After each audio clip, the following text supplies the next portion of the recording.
میں کبھی دوستی سے آگے نہیں بڑھوں گا، آئی پرومس۔ ریان نے ایک کوشش اور کی۔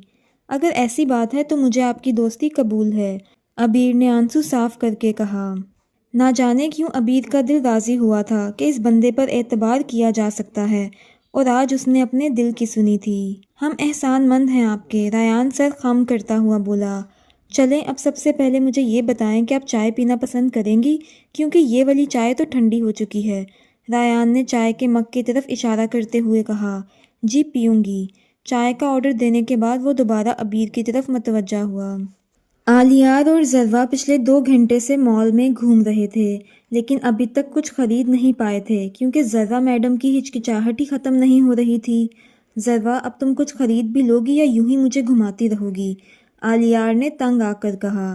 میری پہلی دفعہ شادی ہو رہی ہے نا، اور وہ بھی آپ سے، تو مجھ سے شاپنگ ہی نہیں ہو رہی۔ وہ بے دھیانی میں ادھر ادھر دیکھتے ہوئے عجیب و غریب بات بول گئی۔ ہیں، سب کی پہلی دفعہ ہی ہوتی ہے ذرا۔ آلیار اسے گھور کر رہ گیا۔ اور وہ بھی آپ سے کیا مراد ہے تمہاری؟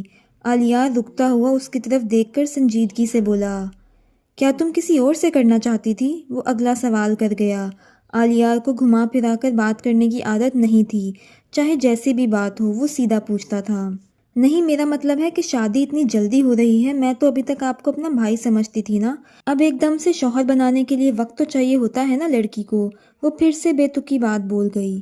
اس کی بات سن کر آلیار کا دل کیا کہ اپنا سر پیٹ لے، پھر بولا، تم بھائی اور شوہر کے دائرے سے باہر نکل کر ذرا جوڑا خرید لو، باقی پوری رات پڑی ہے تمہارے پاس مجھے اپنا شوہر بنانے کے لیے۔ وہ چڑھ کر بولا اور سامنے والی شاپ میں داخل ہو گیا۔ ذرا نے اسے جاتے دیکھا تو فوراً اس کے پیچھے لپکی اور بولی، اچھا خرید رہی ہوں نا؟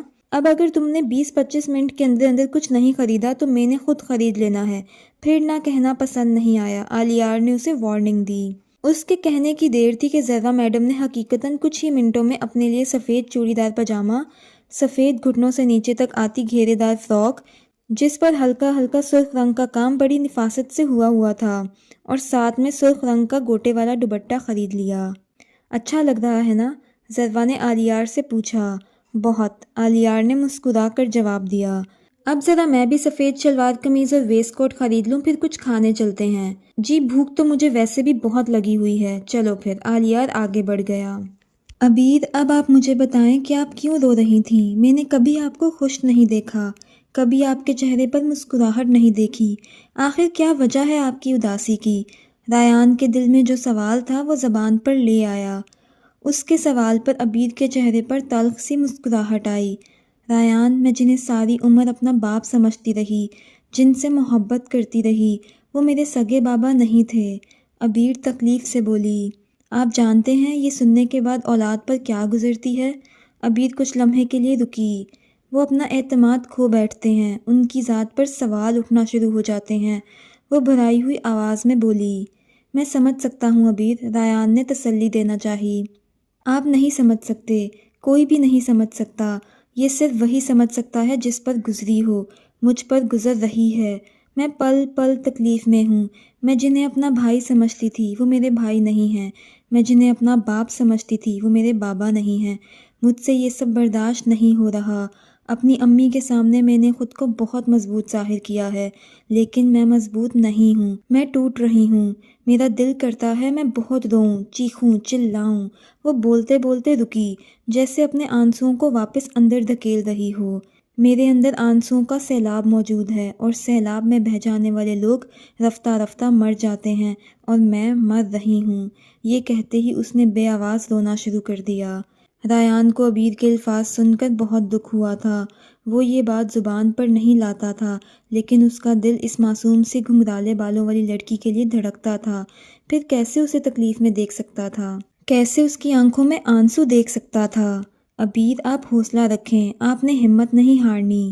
مشکلات تو ہر انسان پر آتی ہی ہیں، کوئی ان کا مقابلہ بہادری سے کرتا ہے تو کوئی رو کر کرتا ہے، مگر مقابلہ تو ہر حال میں کرنا ہی ہوتا ہے۔ عبیر نے اس بات میں سر ہلایا۔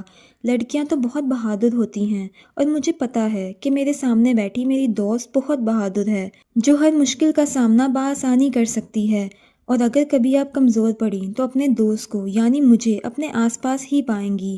ریان نے عبیر کی طرف پانی کا گلاس بڑھاتے ہوئے نرمی سے کہا۔ عبیر نے اس کے ہاتھ سے پانی کا گلاس لے لیا۔ اور ایک بات ہمیشہ یاد رکھیں کہ جب اللہ کسی بندے کو پسند کرتا ہے تو اس پر خوب آزمائش ڈالتا ہے، تو یقیناً آپ اللہ کے پسندیدہ بندوں میں سے ایک ہوں گی۔ ٹھیک کہا نا میں نے؟ ریان نے پوچھا۔ جی۔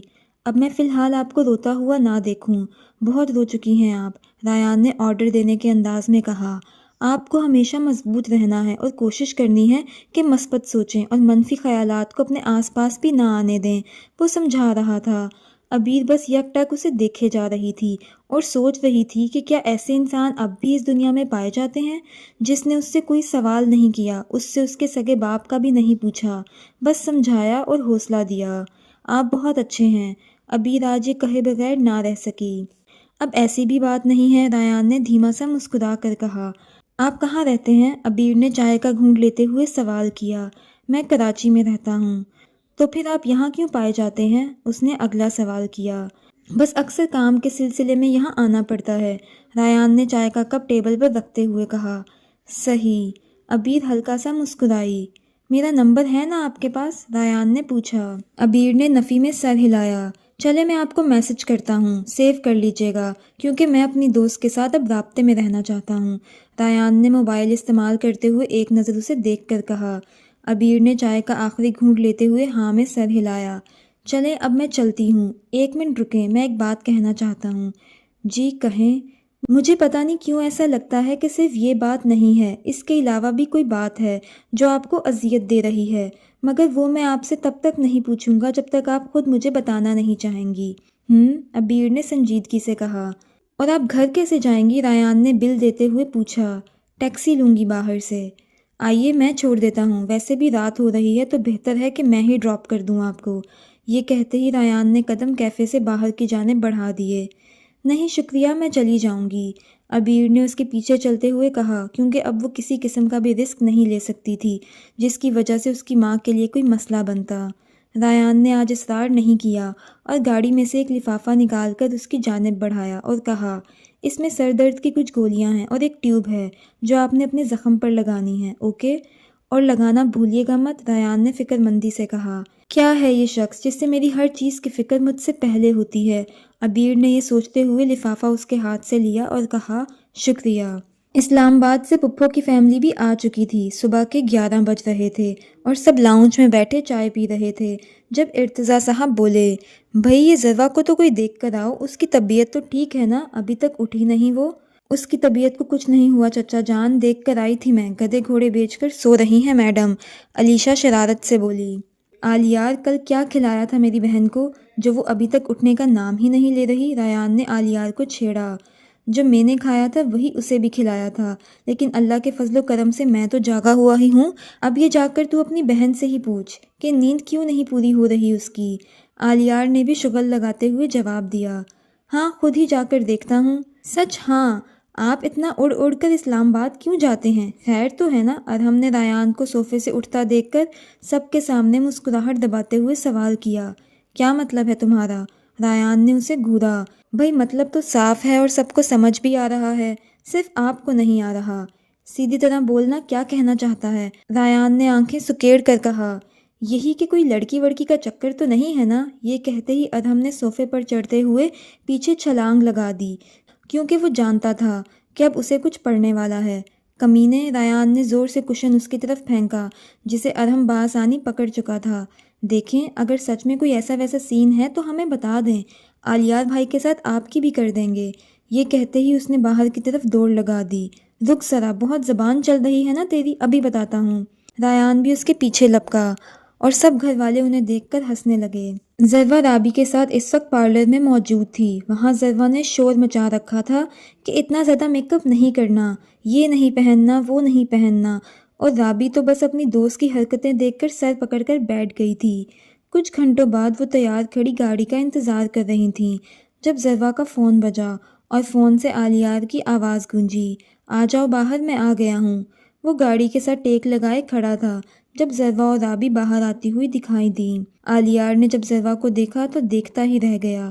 چوڑی دار پاجامہ، فراک، دونوں ہاتھوں میں شور مچاتی سفید کانچ کی چوڑیاں، کانوں میں جھمکے، ماتھے پر بندیا، نکاح کے حساب سے ہلکا سا میک اپ اور سر پر دوپٹہ۔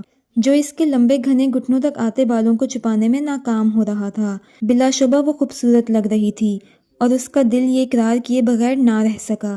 چلیں، ذروہ نے قریب پہنچ کر کہا تو وہ ہوش کی دنیا میں واپس آیا اور ذروہ کے لیے دروازہ کھولا۔ اس کے بیٹھنے کے بعد وہ دوسری جانب آیا اور ڈرائیونگ سیٹ سنبھالی۔ رابیل کی اس واقعے کے بعد آج ملاقات ہو رہی تھی آلیار سے، اور وہ مسلسل سر جھکائے بیٹھی تھی جیسے شرمندہ ہو۔ آلیار کی نظروں سے یہ سب چھپا ہوا نہ رہ سکا۔ گھر پہنچ کر جب ذروہ اور رابیل لاؤنج سے گزر رہی تھیں تب آلیار نے رابیل کو بلایا۔ رابی! آلیار کی پکار پر دونوں نے پیچھے مڑ کر دیکھا تو وہ بولا، تم جاؤ کمرے میں، مجھے رابی سے کچھ بات کرنی ہے۔ ذروہ سر ہلاتی کمرے کی جانب بڑھ گئی اور آلیار رابی کے سامنے آ کھڑا ہوا۔ رابی جانتی تھی کہ اسے کیوں روکا گیا ہے۔ اس نے نظریں اٹھا کر آلیار کو دیکھا اور پھر دوبارہ نظریں جھکا لیں۔ رابی کچھ کہنے ہی والی تھی جب آلیار بول پڑا، میں اس دن غصے میں تھا، اس لیے کچھ زیادہ ہی جھڑک دیا تمہیں۔ تم ہنستی مسکراتی ہی اچھی لگتی ہو، اور آج تو ویسے بھی تمہاری عزیز دوست کا نکاح ہے، اس لیے خوش رہو۔ آلیار نے اس کے سر پر پیار سے ہاتھ رکھ کر کہا، بھائی، آئی ایم سوری۔ رابی نے بھرائی ہوئی آواز میں کہا، اٹس اوکے رابی، آئندہ خیال رکھنا، اور پلیز میری بہن اب رونا مت شروع کر دینا، سارے میک اپ کا ستیہ ناس ہو جائے گا اور پیسے بھی ضائع ہو جائیں گے۔ آلیار نے اس کا موڈ بہتر کرنے کے لیے اس انداز میں کہا۔ رابی آلیار کی بات سن کر ہنسنے لگی، گڈ گرل، چلو اب جاؤ، پر وہ انتظار کر رہی ہوگی۔ آلیار نے کہا، بھائی، آپ سب کی وجہ سے مجھے کبھی بھائیوں کی کمی محسوس نہیں ہوئی، شکریہ۔ رابی یہ کہے بغیر نہ رہ سکی، کیونکہ اس کے اپنے تو کوئی بھائی بہن تھے نہیں، تو انہی لوگوں میں اس کی جان بستی تھی۔ شکریہ کی بات نہیں ہے رابی، تم بھی ہماری فیملی کا حصہ ہی ہو، ہم نے تمہیں کبھی الگ نہیں سمجھا، آلیار نے مسکرا کر کہا۔ رابی نے اس بات میں سر ہلایا اور کمرے کی جانب بڑھ گئی۔ گھر کے لان میں ہی نکاح کی تقریب رکھی گئی تھی۔ آلیار اور ذروہ اس وقت سٹیج پر موجود تھے۔ ذروہ کے چہرے پر گھونگھٹ تھا، ماتھے پر پسینہ اور ہاتھوں کی کپ کپاہٹ ساتھ بیٹھا آلیار بخوبی محسوس کر سکتا تھا۔ ذروہ مرتضیٰ، آپ کا نکاح مہر آلیار حیدر ولد مہر حیدر کے ساتھ بعوض 10 لاکھ روپے سکہ رائج الوقت طے کیا جا رہا ہے، کیا آپ کو یہ نکاح قبول ہے؟ نکاح خواہ نے پوچھا۔ قبول ہے، قبول ہے، قبول ہے، آہستہ آواز میں 3 مرتبہ کہا گیا۔ کچھ ہی لمحوں میں وہ ذروہ مرتضیٰ سے ذروہ آلیار بن گئی۔ سب لوگ ایک دوسرے کو مبارکباد دینے لگے۔ مرتضیٰ صاحب کی آنکھیں بھی نم تھیں۔ وہ ذروہ کے پاس سٹیج پر آئے، اس کا گھونگھٹ اٹھا کر اس کے ماتھے پر بوسہ دیا اور بولے، میں نے بہت دکھ دیکھے ہیں ذروہ، پر مجھے اپنی بیٹی پر یقین ہے کہ وہ اپنے شوہر کی وفادار بیوی ثابت ہوگی۔ وہ جانتی تھی کہ اس کے باپ کو کس چیز کا خوف محسوس ہو رہا ہے۔ اس نے اپنے بابا کا ہاتھ پکڑا اور نرمی سے سہلاتے ہوئے کہا، آپ بے فکر رہیں بابا، میں کبھی آپ کی اور ان کی عزت پر حرف نہیں آنے دوں گی۔ آلیار کو اس وقت وہ بہت پیاری لگی۔ جیتی رہو۔ اسے پیار کرنے کے بعد وہ آلیار کی طرف بڑھے۔ آج سے یہ تمہاری ہوئی، اگر اس سے کبھی کوئی غلطی ہو جائے تو نادانی سمجھ کر معاف کر دینا۔ آلیار نے انہیں فوراً گلے سے لگا لیا اور کہا، چچا جان، آپ پریشان مت ہوں، خوش رہو میرا بچہ۔ مرتضیٰ صاحب نے آلیار کے ماتھے پر بوسہ دیا۔ ذروہ ڈریسنگ ٹیبل کے سامنے کھڑی اپنی چوڑیاں اتار رہی تھی جب آلیار کمرے میں داخل ہوا۔ ذروہ نے شیشے میں سے جب آلیار کو اپنے پیچھے کھڑے دیکھا تو اس کے چوڑیاں اتارتے ہاتھ رکے اور وہ پلٹی۔ آپ اس وقت؟ ذروہ نے نظریں ملائے بغیر پوچھا۔ کیوں، میں نہیں آ سکتا کیا؟ بغور اس کا سرتا پیر جائزہ لیتے ہوئے کہا۔ نہیں، ایسی بات نہیں ہے، ذروہ نے انگلیاں مروڑتے ہوئے جواب دیا۔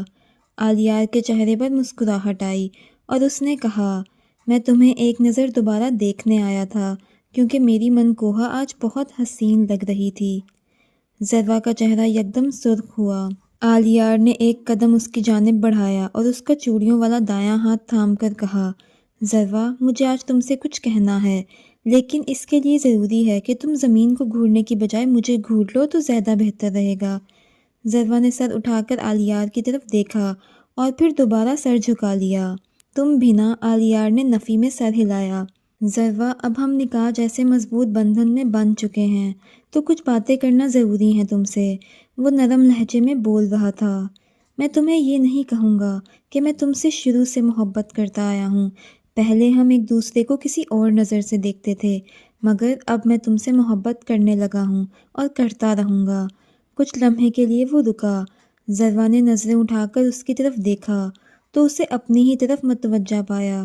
آلیار نے اس کا دوسرا ہاتھ بھی تھاما اور دوبارہ سے بولنا شروع کیا۔ میں تمہیں یقین دلاتا ہوں کہ میں ہمیشہ تم سے محبت کرتا رہوں گا اور میری محبت میں کبھی کوئی کمی نہیں آئے گی۔ آج سے تم میری ذمہ داری ہو، تم بلا جھجک مجھ سے اپنی ہر بات، ہر ضرورت کہہ سکتی ہو۔ ذروہ نے آلیار کی طرف دیکھتے ہوئے اس بات میں سر ہلایا، کیونکہ اس وقت بولا تو اس سے ہرگز نہیں جانا تھا۔ ہاں، میں سنجیدہ اور غسیلہ سا انسان ہوں، مگر میں کوشش کروں گا کہ تمہارے لیے اب نہ ہوں۔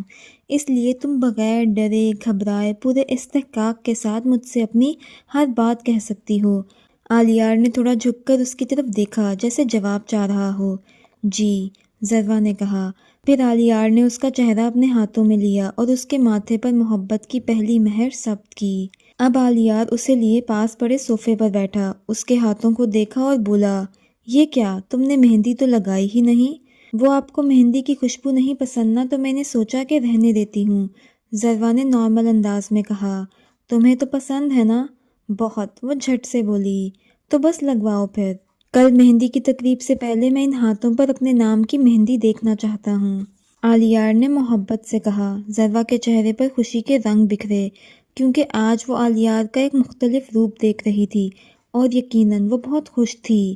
لازمی لگواؤں گی، وہ مسکراتی آنکھوں کے ساتھ بولی۔ چلو اب میں چلتا ہوں، تم ایزی ہو جاؤ۔ وہ اس کا ہاتھ تھپتھپا کر اٹھ کھڑا ہوا اور کمرے سے باہر چلا گیا۔